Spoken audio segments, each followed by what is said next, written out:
You're lying. Oh, gusto mo i-cite ko na? Paano-ano pa yung mukha mo eh?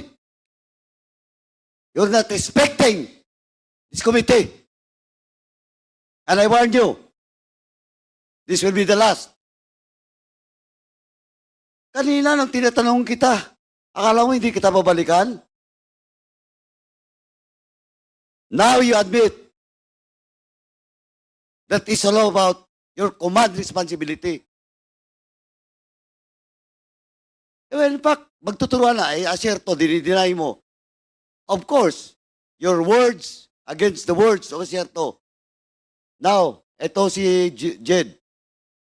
Did you really interrogate personally, Jed Pilapil? Yun nga, Mr. Chair, hindi ko kasi maalala na kinausap ko siya. Basta ang alam ko, nasa opisina siya, Mr. Chair. Ayun And yung I problema. don't lie, Mr. Chair. You're not lying, you lie. Just a few minutes ago. Sa harap ko.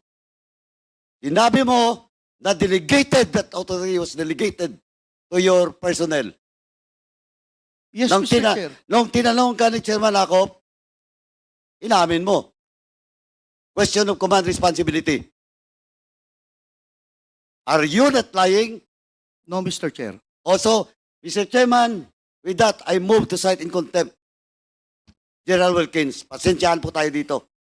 In violation of Section C, Section 11, letter C, of our rules.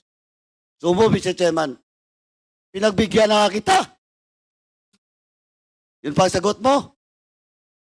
There is a motion to cite in contempt General Wilkins Villanueva for violating Section 11, paragraph C, refusal to answer relevant questions from the committee. This was duly seconded. And do I hear any objection? Hearing none, the motion is approved. Mr. Chairman, can I move for 1 minute suspension?